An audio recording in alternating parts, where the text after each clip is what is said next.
James Turner for the untouchable true school sports.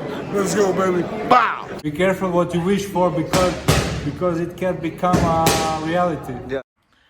The untouchable true school sports empire, and y'all know the rest, man. Now listen, this is my official post-fight review for Francisco Rodriguez Jr. versus Galal Yafai, and the result of the fight is an absolute upset. And I hate to say it because I like the Yafais, I like Galal, but I call a spade a spade. It's happened to Eddie Hearn again.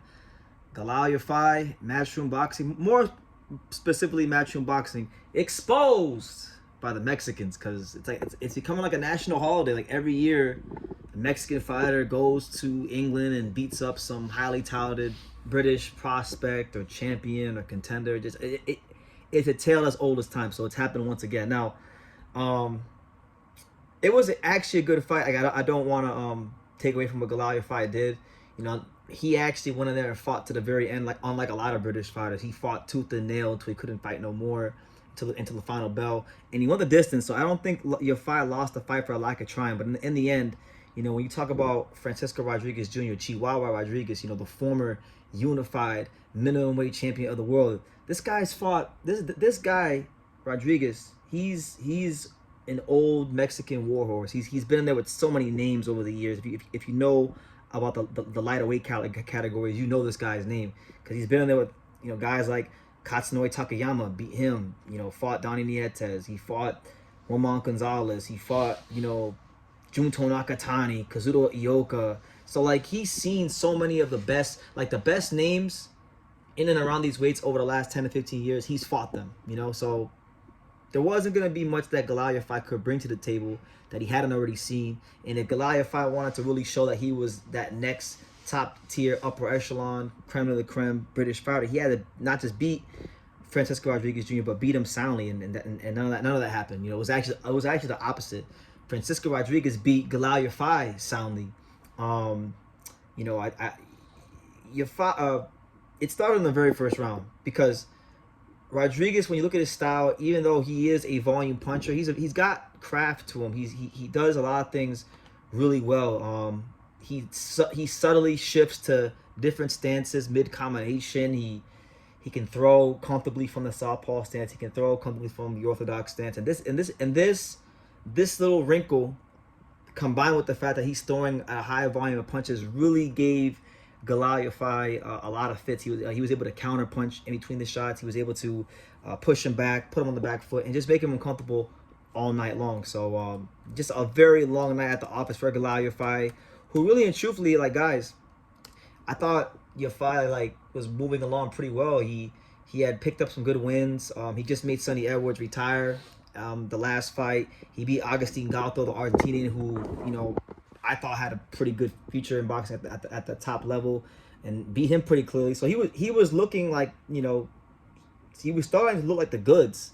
But ultimately, for British fighters, when they fight a high volume punching Mexican and or have to come to America, that's really a watershed moment. And the really good British fighters, the top ones over the last 10 to 20 years, your guys like Ricky Hatton, Kell Brook, these kind of guys, even like Amir Khan to some degree, these guys have gotten over that hump, which is why they have the names they've gotten in boxing. So, you know, Galal Yafai, I don't know where he goes from here, because he's not no spring chicken. He turned pro late. Matchroom Boxing's trying to fast track him. He's 32 years old. This fight was for the interim title, so, you know, he's gonna have to at least win probably 2, maybe even 3 fights to get a world title fight. Does he have that much time before he's not, you know, a top level fighter in the division? We shall see. But I don't want to make it about him or make disparaging remarks about him. This really is about Rodriguez and Chihuahua Rodriguez, because there's so many fantastic Mexican fighters in boxing that there's always going to be fighters that get overlooked, that slip through the cracks, and I felt like he's been one of them for a long time. I mean, when he fought Junto Nakatani a couple years ago, Nakatani won that fight very clearly. It was Junto's first fight as a super flyweight, and Rodriguez put up some pretty good resistance. You know, he took Junto Nakatani the distance, and that doesn't happen very often. Like I said earlier, he beat Kastunari Takayama, who's one of the top fighters, you know, of the lower weight categories over the last 10 to 15 years. He's been around for a long time, and it looks like at 32 years old himself that he's catching fire and finding his second win in his career. And now all of a sudden, he's right there on the doorstep of a potential world title opportunity. He's now Kenshiro Teraji's mandatory. Kenshiro Teraji has a fight pending next month against Ricardo Sandoval, which I think is going to be extremely difficult coming off the Sego Yuriakui fight. So, you know, it may be Rodriguez versus Ricardo Sandoval because Kenshiro could get flattened by Sandoval.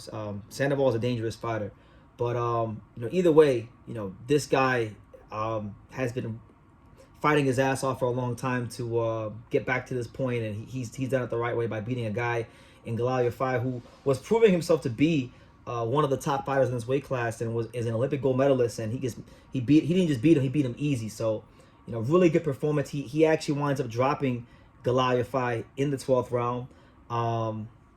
And yeah, like as the fight wore on, he grew in confidence more. He got more dangerous. He got more confusing to Galal Yafai. And you know, the only thing that, you know, if I want to criticize Chihuahua is that he didn't put Galal Yafai away, but that's where you got to give Galal Yafai some credit because, you know, he overcame a lot to go the distance. You know, there was a head clash, there was a bunch of blood he was dealing with, and he still was a live dog in the fight. He was still trying to fight his hardest. He couldn't handle the volume and the pressure and the activity of Chihuahua Rodriguez. So look, it's happened once again. A Mexican fighter has come to the UK and upset a top British fighter. And you know what? I didn't check the odds, but I know it's an upset. I want to see what these odds are because, you know, this is an upset. I mean, Galal Yafai was looking like a guy that was going to fight for a world title later on this calendar year. So, Chihuahua Rodriguez actually wasn't as big of an underdog as I thought.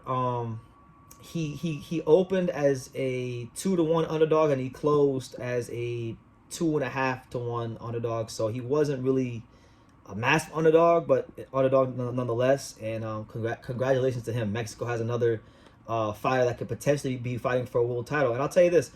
Chihuahua Rodriguez, with his experience and the confidence he'll get from going to the UK and winning this kind of fight, I don't really care if Kenshiro wins or Ricardo Sandoval wins. Either one of them is going to be in for a real dogfight against a guy that, you know, is going to be firing on all cylinders, that's already seen all the best fighters that these weights have to offer. Like, I'll tell you this right now. Chihuahua Rodriguez fought Roman Gonzalez at light flyweight. And actually, to this very day, Roman Gonzalez at light flyweight is the only person to knock out Rodriguez. Junto Nakatani didn't do it. Ioka didn't do it. A lot of really great fighters fought this guy and didn't do it. So that'll tell you the kind of durability he has. That'll the wins he has against guys like Takayama and Yafai. That'll tell you the kind of fighter he is. And yeah, I think if he fights Kenshiro, you know, Kenshiro has been working. His defense has been extremely leaky over the last, you know, 3 to 4 fights. If he gets past Sandoval, I think there's a great chance of it catching up with him in that fight. And if Sandoval somehow wins, I actually think the more interesting match would be Sandoval, because Sandoval is fresher than Kenshiro. Sandoval, I think, you know, is a hard puncher, and but he's a different type of puncher than a guy like Rodriguez. Rodriguez is a volume puncher. Sandoval is more of a sniper, a guy that can hurt you from the mid range and outside, but does have that ability to be the volume puncher as well. So I think if I was a commissioner of boxing, I mean, I like Kenshiro as one of my favorite fighters, but if I could see a matchup, I would actually like to see Rodriguez versus Sandoval. I think that would be an amazing fight, but we'll see how everything plays out. Boxing will dictate who fights who. So if Sandoval beats Kenshiro, then we'll get Sandoval versus Chihuahua Rodriguez. But yeah, great fight.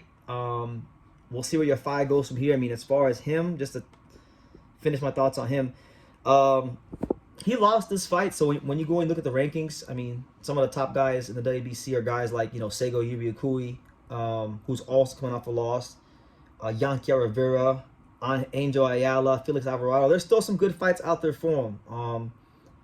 I would like to see Galal Yafai fight Sego Yuriakui. I think you know, both of them are coming off very tough losses where they both took a lot of punishment. That could be like a sink or swim, loser goes home type of fight. So I wouldn't mind that one. But guys, what do you think, man? What do you guys make of Francisco Rodriguez Jr. beating up on Galal Yafai? You know, what do you think about his chances against the likes of Kenshiro or Ricardo Sandoval? Because he's gonna fight one of them in the near future. And yeah, leave your comments down below. Make sure you guys take the time to subscribe. And like I say in every single one of these videos, you can love me or you can hate me, but I'm just a kid from Daniel. So until next time, take care, guys. Thank you for watching another video on The Untouchable True School Sports Empire. For more great boxing content just like this, make sure you guys stay tuned and subscribe. You won't be disappointed.